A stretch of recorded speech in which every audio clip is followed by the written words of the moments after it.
1919. Birmingham, England.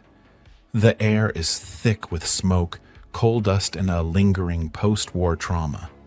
Out of the smog rides a man on a black horse.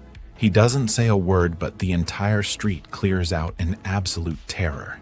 This is our introduction to Thomas Shelby, a decorated war hero turned cold-blooded gangster. And this is the pilot episode of Peaky Blinders, a masterclass in television that introduces us to one of the most brilliant, ruthless, and complex anti-heroes in modern fiction.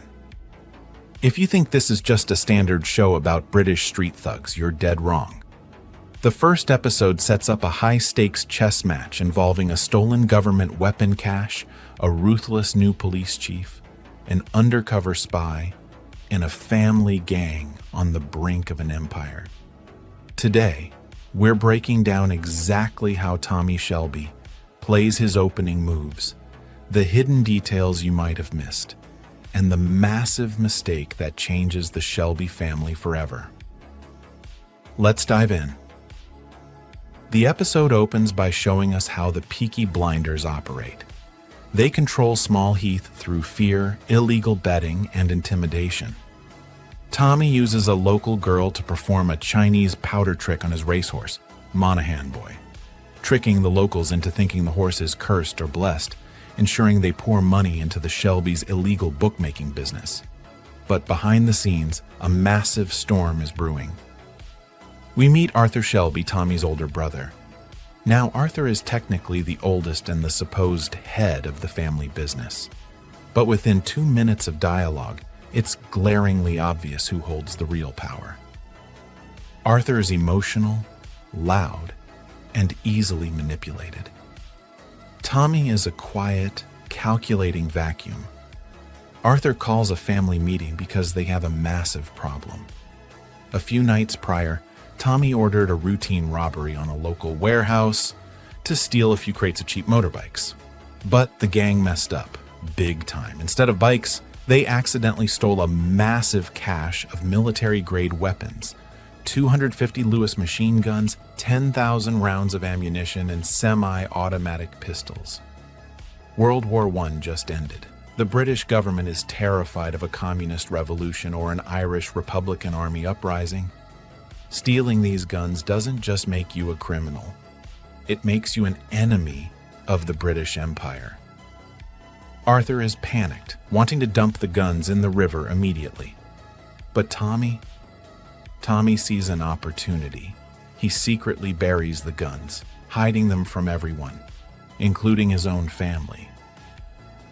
Because of these missing weapons, Winston Churchill himself gets involved and sends a ruthless, highly disciplined police detective from Belfast to Birmingham, Major Chester Campbell.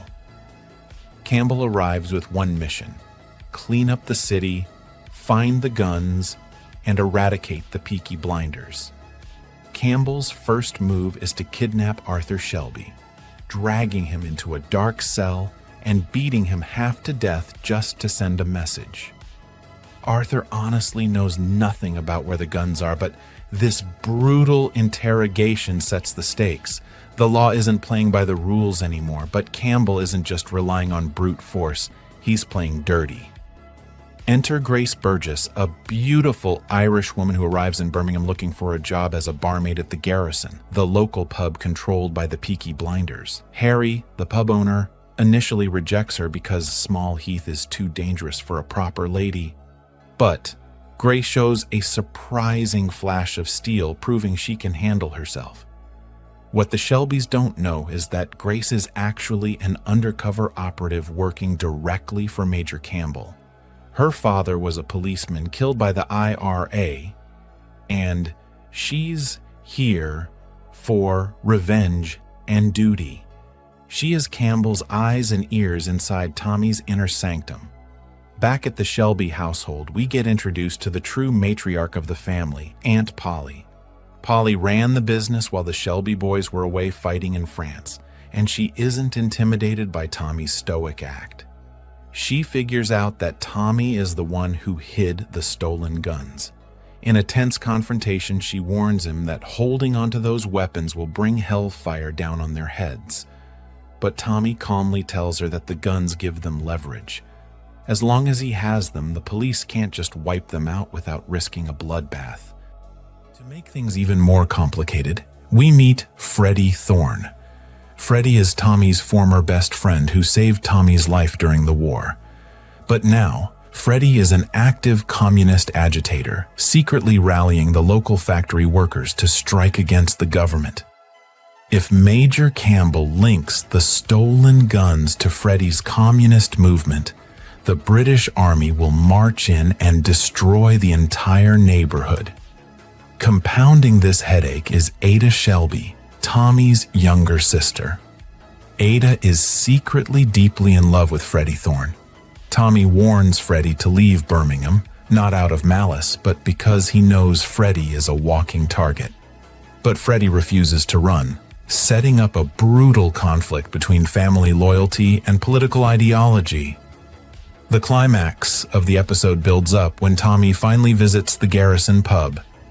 This is the first time Tommy and Grace lock eyes, and the chemistry is immediate but laced with danger. Tommy is drawn to her elegance and her voice. But he's also deeply suspicious.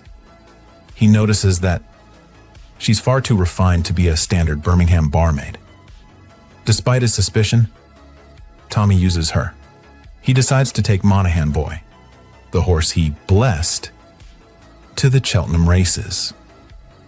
He intends to run the horse illegally without a license from Billy Kimber, the brutal gangster who completely controls the illegal horse racing tracks in England. This is Tommy's ultimate gamble. By fixing a race on Billy Kimber's turf, Tommy is intentionally starting a gang war. Why? Because Tommy doesn't want to be a small-time street hood forever. He wants Kimber's empire.